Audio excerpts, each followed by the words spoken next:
혹시 침대에 누운 지 얼마 되지도 않았는데 다시 벌떡 일어나 화장실에 가야 했던 적이 있나요? 밤에 물을 몇 모금밖에 마시지 않았는데도 2번, 3번, 심지어 4번까지 깨서 화장실에 간 적은 없나요? 혹은 방광이 이상하게 예민해진 것처럼 조금만 차도 바로 신호를 보내서 더 이상 잠을 잘 수 없게 만든다는 느낌을 받은 적은요? 그리고 아침에 눈을 떴을 때 머리는 무겁고 온몸이 축 처지고 침대에 누워 있었던 시간은 충분했는데도 마치 밤새 한숨도 못 잔 것처럼 느껴진 적 있지 않나요? 이런 질문을 들으면 한숨을 쉬는 분들이 많습니다. 바로 자신의 이야기라고 느끼기 때문이죠. 그런데 더 걱정스러운 건 많은 사람들이 이런 증상을 단순히 나이 들면 생기는 당연한 일이라 생각한다는 겁니다. 어떤 사람들은 몸이 약해졌다, 신장이 허하다, 방광 기능이 떨어졌다, 혹은 단순히 물을 마시는 시간이 잘못돼서 그렇다고 생각하기도 합니다. 하지만 밤에 몇 번씩 깨서 화장실에 가는 이 현상 뒤에는 사실 몸이 필사적으로 보내고 있는 신호가 숨어 있습니다. 몸속 어딘가에서 균형이 무너지고 있다는 신호 말입니다. 이것은 방광만의 문제가 아니고 잠만의 문제도 아닙니다. 혈액순환, 만성염증, 배뇨를 조절하는 신경계, 그리고 전해질 균형까지 모두 얽혀 있습니다. 최근 몇 년간의 여러 대규모 연구들은 야간뇨가 단순히 나이가 들어서 생기는 나쁜 습관이 아니라 미세순환에 문제가 생겼다는 초기 신호일 수 있다는 사실을 보여주고 있습니다. 작은 혈관들, 특히 방광과 신장을 공급하는 미세혈관이 만성염증이나 기능 저하로 영향을 받기 시작하면 우리 몸은 우리가 예상치 못한 방식으로 반응합니다. 그리고 그 반응 중 가장 눈에 띄는 것이 바로 밤중에 반복적으로 잠에서 깨게 되는 현상입니다. 제가 만났던 많은 한국 분들도 화장실 가는 횟수를 줄이기 위해 정말 다양한 방법을 시도했습니다. 저녁 7시 이후에는 물을 안 마시고 과일을 줄이고 너무 싱겁게 먹고 심지어 아침에 이뇨제를 먹어서 밤에 덜 마려울 거라 기대하기도 했습니다. 하지만 결과는 거의 나아지지 않거나 오히려 더 악화된 경우도 있었습니다. 그분들이 잘못한 게 아닙니다. 단지 너무 복잡한 문제를 지나치게 단순한 방식으로 해결하려 했기 때문입니다. 그리고 무엇보다 핵심이 아닌 부분을 건드리고 있었던 거죠. 만약 당신도 밤에 화장실 때문에 자주 깨는 사람 중 하나라면 제가 지금부터 이야기하려는 내용을 꼭 끝까지 들어주시길 바랍니다. 그리고 이런 건강 이야기가 도움이 된다면 채널 팔로우와 구독, 댓글도 남겨주세요. 한국 사람들은 건강 이야기를 나누는 것이 다른 사람에게 좋은 씨앗을 심는 일이라고 말하곤 합니다. 이 주제로 더 깊이 있는 영상을 원하신다면 댓글에 1을 남겨주세요. 저는 모두 읽어보겠습니다. 이제 왜 제가 이 주제로 이야기하고 싶은지 설명하기 위해 제 소개를 하겠습니다. 저는 최우진이라고 하고 30년 넘게 진료해온 전문의이며 현재 대학병원에서 근무하고 있습니다. 지난 수년 동안 수많은 한국 환자들이 야간뇨, 지속적인 불면, 만성 피로, 삶의 질 저하로 병원을 찾아왔습니다. 선생님, 혹시 제 신장이 망가진 건가요? 전립선 문제가 생긴 건가요? 제가 너무 빨리 늙고 있는 걸까요? 이런 걱정들을 안고 오는 분들입니다. 그런데 흥미로운 점은 소변 검사, 신장 기능, 방광 초음파, 전립선 검사, 호르몬 검사까지 전부 확인해도 대부분이 정상이라는 겁니다. 완전히 정상이죠. 오히려 본인이 생각하는 것보다 더 건강한 분들도 있습니다. 하지만 아주 많은 환자들에게 공통적으로 나타나는 것이 하나 있었습니다. 바로 혈액 속 염증 수치가 이상적인 범위보다 약간 높다는 점입니다. 그리고 생활 습관을 자세히 들여다보면 대부분이 오랜 기간 동안 물염분 균형이 저녁 시간에 깨져 있었던 사람들이었습니다.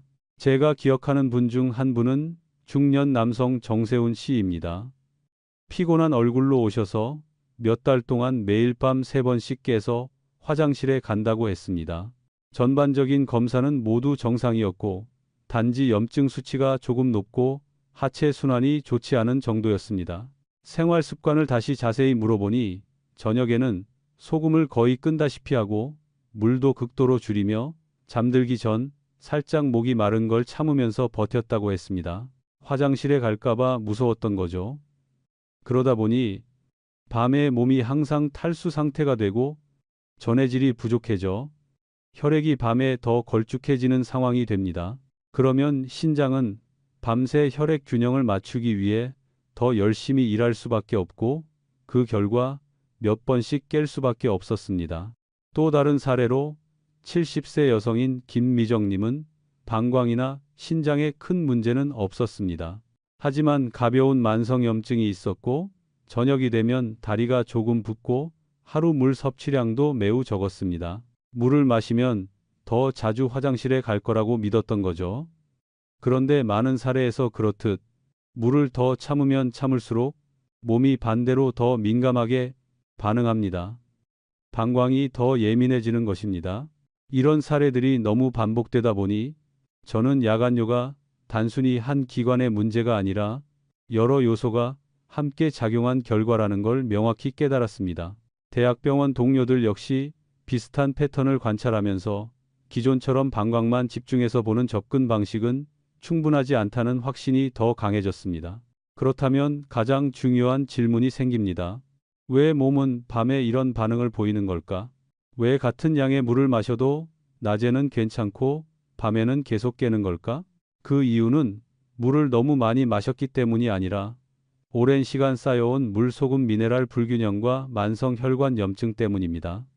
순환이 불안정해지면 몸은 혈관 안에 필요한 만큼의 수분을 유지하지 못하게 됩니다.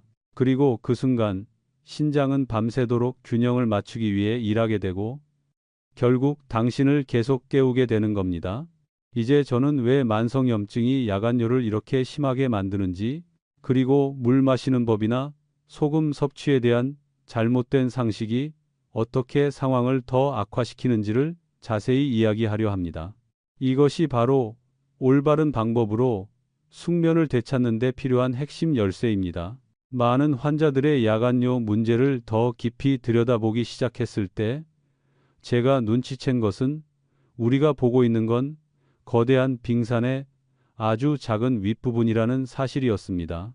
많은 사람들은 밤에 소변을 자주 보게 되는 이유가 방광이 약해졌거나 신장 기능이 떨어졌기 때문이라고 생각합니다.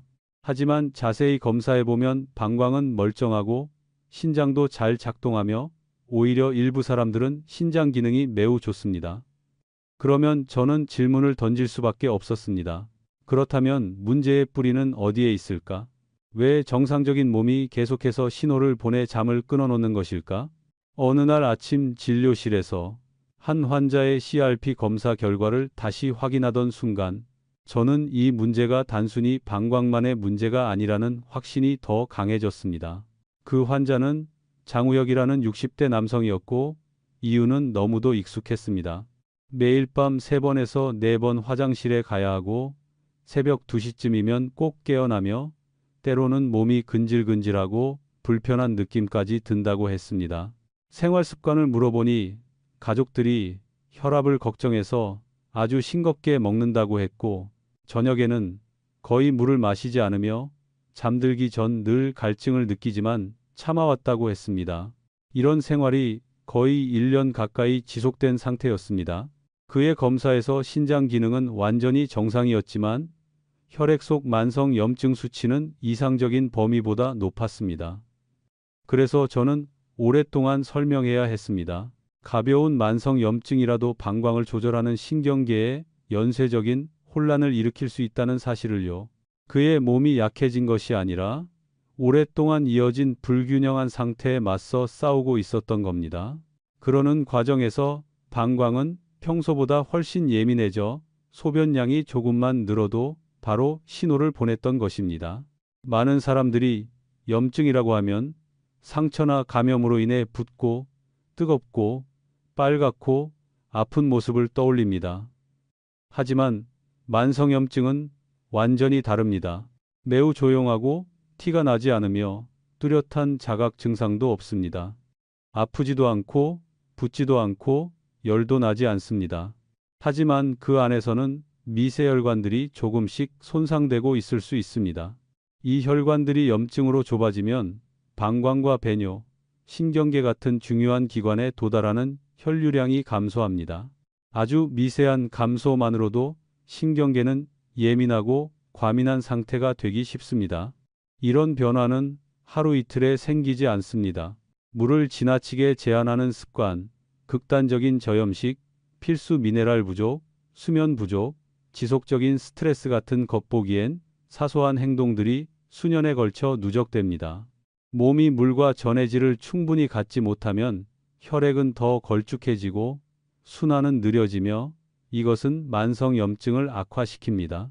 염증이 올라가면 순환이 더 나빠지고 순환이 나빠지면 방광은 점점 더 예민해집니다.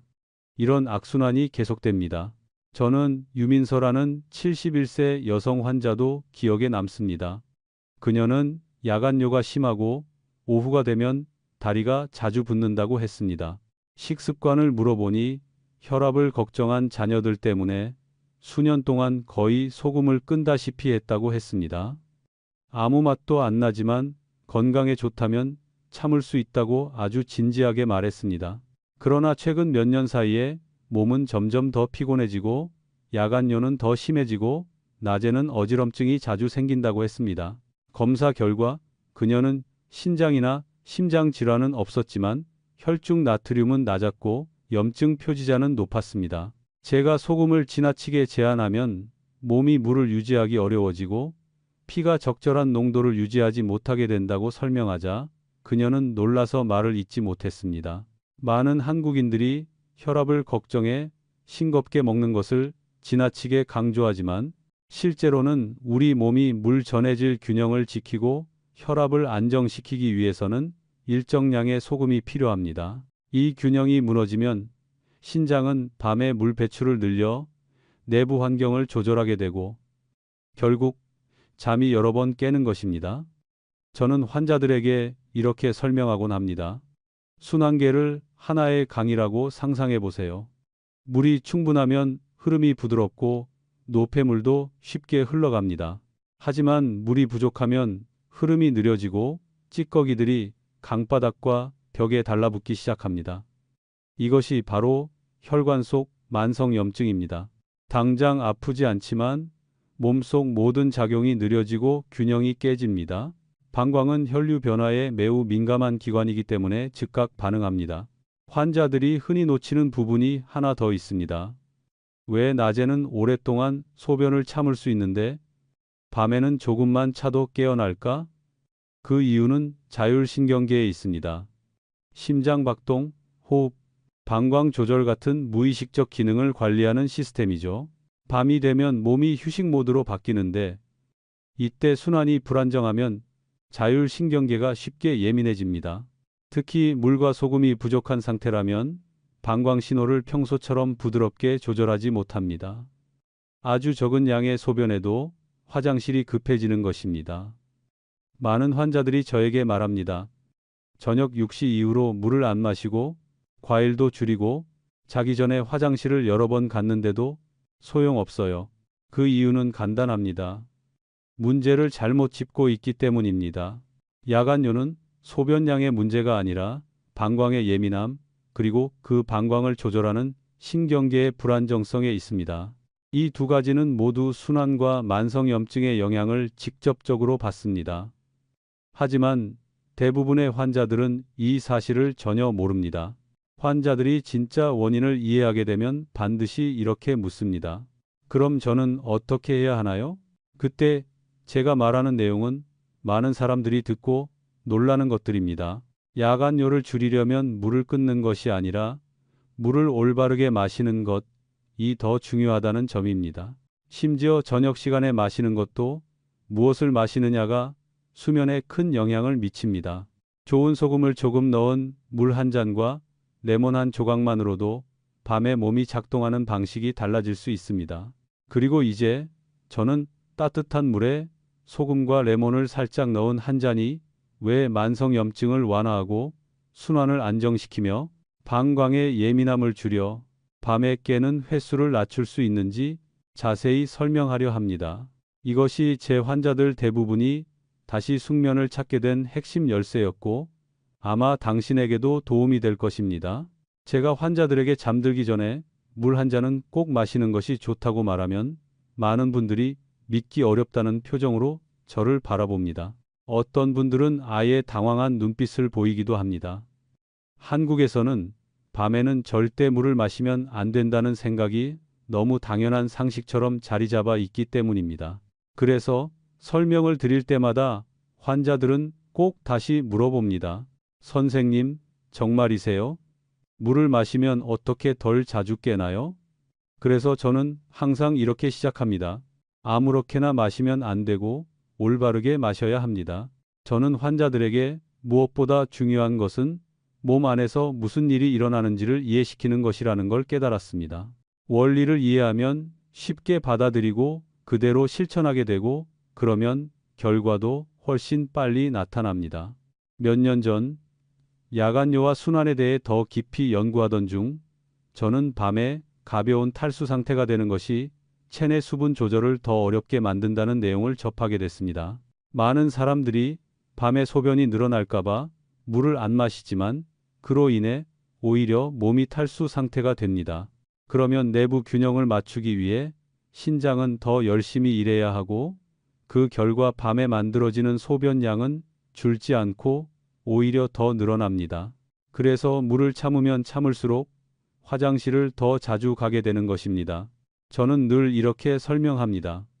물은 마치 소방차처럼 산소와 영양분을 온몸의 세포에 전달하고 노폐물을 배출하는 역할을 합니다. 물이 부족해지면 혈관 속의 물 흐름이 진해지고 피가 천천히 흐르며 미세혈관이 쉽게 자극되고 만성염증이 올라갑니다. 바로 이 과정 때문에 방광은 더욱 예민해지고 아주 약한 신호에도 밤중에 깨어나게 됩니다. 하지만 물만 있다고 되는 것이 아닙니다. 물과 항상 함께 움직이는 것이 바로 소금, 그것도 적절한 양입니다. 많은 분들이 소금이라고 하면 바로 혈압 상승과 심혈관 위험을 먼저 떠올리며 거의 절대적으로 줄여버립니다. 하지만 소금이 없으면 몸은 제대로 작동할 수 없습니다. 소금은 혈관 안에서 물을 유지시키는 데 필수적이며 삼투압을 조절해 물이 제자리에 있게 만듭니다. 물을 너무 적게 마시거나 지나치게 싱겁게 먹으면 물이 혈관 속에 머물지 못하고 쉽게 조직 쪽으로 빠져나가 부종이 생기고 장기로의 혈액 공급이 줄어들며 결국 신장은 더 열심히 일해야 합니다. 어느 날 한정훈이라는 70세 가까운 환자분이 아주 기쁜 얼굴로 재진을 오셨습니다. 제 방법을 따라 해봤더니 가장 먼저 달라진 것은 야간요가 아니라 아침의 상쾌함이었다고 했습니다. 더 이상 두통이 없고 얼굴이 무겁지도 않고 아침마다 졸음이 밀려오지도 않았습니다. 일주일 후에는 4번씩 일어나던 야간요가 2번으로 줄었고 3주가 지나자 어떤 날은 1번만 깨고 어떤 날은 아예 1번도 깨지 않고 잤다고 했습니다. 그는 이전까지 저녁 물은 적이라고 믿었는데 정작 몸이 필요로 했던 것은 물과 소금의 올바른 균형이었다는 사실에 큰 충격을 받았습니다. 그 환자분이 왜 이런 큰 변화가 생겼는지를 물었을 때 저는 따뜻한 물 한 잔과 소금 한 꼬집 그리고 레몬 한 조각이 만들어내는 3가지 중요한 효과에 대해 설명했습니다. 첫 번째는 따뜻한 물입니다. 따뜻한 물은 미세혈관을 살짝 확장시켜 손끝, 발끝, 그리고 방광 주변 혈류를 개선합니다. 순환이 좋아지면 방광의 긴장도가 낮아지고 배뇨를 조절하는 신경 역시 덜 예민해집니다.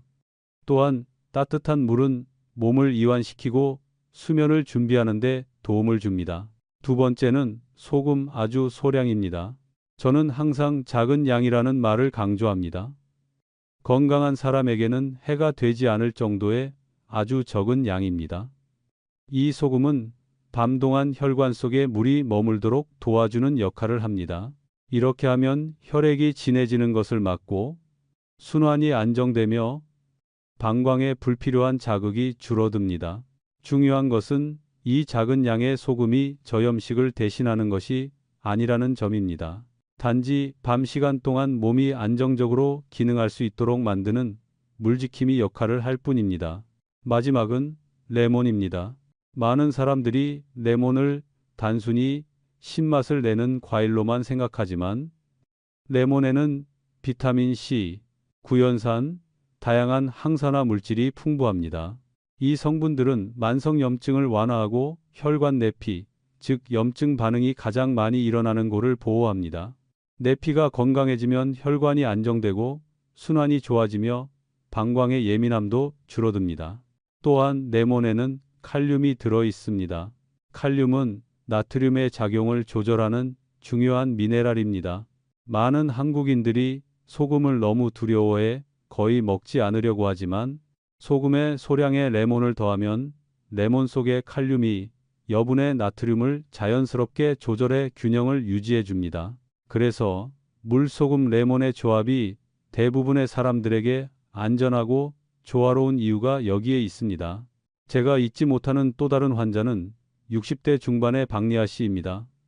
그녀는 평소에 야간쥐가 자주 나고 손발이 차고 밤에 몇 번씩 화장실에 갔습니다.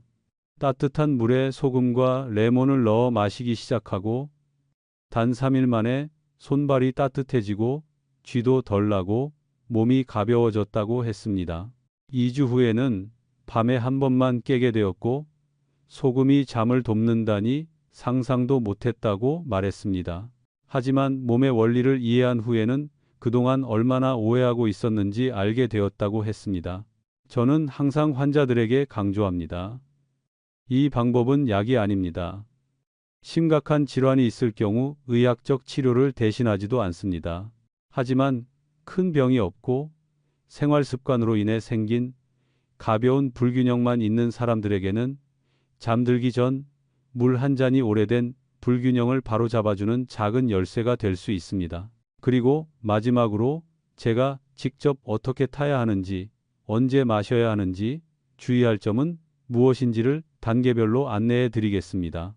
아주 작은 습관이지만 수백 명의 환자에서 직접 확인한 것처럼 큰 변화를 가져올 수 있습니다. 제가 처음으로 이 방법을 통해 잠을 다시 잘 수 있게 된 환자들을 보았을 때 그분들은 늘 같은 질문을 했습니다. 선생님, 왜 이렇게 작은 물 한 잔이 몸에 그렇게 큰 영향을 줄 수 있는 거죠? 그럴 때마다 저는 미소를 지으며 이렇게 대답하곤 합니다. 그 물 한 잔에 특별한 마법이 있는 게 아니라 오래전부터 잃어버렸던 몸의 균형을 되찾게 해주기 때문입니다. 30년 넘게 진료를 하면서 저는 늘 느껴왔습니다. 가장 단순한 것이 오히려 우리가 가장 필요로 하는 것일 때가 많지만 정작 우리는 그것을 잘 알아차리지 못한다는 사실을요. 야간뇨는 절대 단순히 소변을 자주 본다의 문제가 아닙니다. 그것은 몸이 무언가 어긋나고 있다는 경고의 신호입니다. 보이지 않는 만성염증일 수도 있고 밤 동안의 순환 저하일 수도 있으며 혹은 많은 사람들이 인지하지 못하는 물 전해질 불균형 때문일 수도 있습니다. 원인을 정확히 이해하면 더 이상 억지로 물이나 소금을 참으려 하지 않고 오히려 몸이 부드럽게 작동할 수 있도록 도와줄 방법을 알게 됩니다. 수년간 환자를 보면서 저는 야간뇨를 개선하는 데 있어 중요한 것은 검사나 기계, 약물만이 아니라는 걸 깨달았습니다. 어떤 경우에는 일상 속 작은 변화만으로도 놀라울 만큼 큰 개선이 나타났습니다. 그래서 저는 많은 환자분들이 성공적으로 실천했던 방법을 아주 자세히 알려드리고 싶었습니다. 가장 먼저 그리고 가장 중요한 것은 시간입니다. 물을 침대에 눕기 직전에 마시면 안 됩니다. 몸이 조절할 시간을 줘야 하기 때문입니다. 잠들기 약 1시간 전이 가장 적당합니다. 이 시간에 마시면 물은 서서히 흡수되고 몸은 잠자리에 들기 전에 순환이 안정됩니다. 너무 늦게 마시면 몸이 조절하기도 전에 잠들어 버리기 때문에 오히려 역효과가 날 수 있습니다. 물은 따뜻한 물이어야 합니다. 너무 뜨거우면 위를 자극하고 차가운 물은 혈관을 수축시킵니다. 따뜻한 물은 몸을 편안하게 만들고 특히 겨울밤처럼 손발이 쉽게 차가워지는 때에 더욱 좋습니다. 소금은 아주 적은 양, 정말 잠깐 집은 한 꼬집이면 충분합니다. 맛이 거의 느껴지지 않을 정도의 양입니다. 싱겁게 먹거나 혈압을 신경 쓰는 분들도 이 정도 소금은 부정적 영향을 주지 않습니다. 이 소금은 일종의 햄앵커링 역할을 하며 물이 혈관 안에 머무르도록 돕습니다. 그 결과 혈액 농도가 안정되고 방광을 조절하는 신경계가 덜 자극되어 밤중에 잦은 요일을 줄여줍니다. 마지막으로 레몬 한 조각을 넣습니다. 얇은 슬라이스 하나 또는 레몬즙 몇 방울로 충분합니다. 가벼운 산미는 자연스러운 이완 반응을 도와주고 비타민C와 칼륨을 공급합니다. 이 둘은 염증을 줄이고 전해질 균형을 조절하는데 매우 중요한 요소입니다. 처음에는 이 작은 레몬 조각이 뭐가 달라지겠냐고 생각하지만 순환이 개선되고 혈관 내피가 안정되면 몸의 변화가 분명히 느껴집니다. 마시는 방법도 중요합니다. 한 번에 들이키지 말고 천천히 작은 모금으로 마셔야 합니다. 이렇게 해야 물과 미네랄이 부드럽게 순환계로 흡수되고 몸이 갑작스럽게 부담을 받지 않습니다. 또 한 가지 중요한 점은 모든 사람이 바로 적용할 수 있는 것은 아니다라는 것입니다. 중증 신부전이 있거나 의료진으로부터 엄격한 수분 제한을 받는 사람들은 반드시 담당 의사에게 먼저 문의해야 합니다. 하지만 대부분의 건강한 사람 혹은 생활 습관으로 인해 가벼운 불균형이 있는 사람들은 안전하게 시도할 수 있습니다. 제가 특히 기억하는 환자가 있습니다. 75세의 이창열 씨인데 매우 규칙적인 분이었습니다. 의료 지침을 철저히 지키는 분이었죠. 제가 알려드린 방법을 그대로 실천한 지 일주일 만에 그는 수년 만에 처음으로 4시간 넘게 끊기지 않고 잠을 잤다고 말했습니다. 얼굴이 훨씬 밝아졌고 다리 부종도 줄고 정신도 맑아졌다고 했습니다. 그에게는 정말 큰 선물과도 같았던 변화였습니다. 또 다른 환자는 60대 초반의 한지민 씨였습니다. 그녀는 수년째 불면증으로 고생하며 매일 밤 최소 3번은 깨곤 했습니다. 하지만 이 방법을 꾸준히 2주 실천한 뒤 가장 먼저 좋아진 것은 다리의 따뜻함이었습니다. 순환이 안정되면 마치 몸속에서부터 난로가 켜진 것처럼 편안해진다고 했습니다. 그리고 그때부터 자연스럽게 잠이 들기 쉬워졌습니다. 환자들의 얼굴에서 피곤함이 사라지고 대신 눈빛이 밝고 자신감 있는 표정으로 돌아오는 모습을 볼 때마다 저는 다시 한번 확신합니다. 우리 몸은 필요한 것을 주기만 하면 스스로 회복해낼 힘이 충분하다는 사실을요. 제가 늘 강조하는 것은 이 습관에는 시간이 필요하다는 점입니다. 하루 이틀 만에 좋아지는 사람도 있지만 어떤 사람은 일주일, 또 어떤 사람은 2주 이상 걸릴 수도 있습니다. 중요한 건 몸이 수년간 흐트러져 있던 균형을 천천히 되찾고 있다는 사실입니다. 그러니 조급해하지 말고 천천히 기다리면 됩니다. 마지막으로 여기까지 함께 해주신 여러분께 진심으로 감사드립니다. 건강 이야기를 길게 듣거나 읽는 일은 쉽지 않지만 저는 모든 분들이 편안한 잠, 건강한 몸, 그리고 가벼운 마음을 누릴 자격이 있다고 믿습니다. 이 작은 이야기가 여러분의 삶을 조금이라도 더 나아지게 한다면 그것이 제게는 가장 큰 보람입니다. 이 내용이 도움이 되었다면 댓글을 남겨주시고 구독과 공유도 부탁드립니다. 혹시 당신의 이야기가 누군가에게 큰 위로와 길잡이가 될지도 모릅니다. 따뜻한 밤 보내시고 깊고 편안한 잠 이루시길 바랍니다.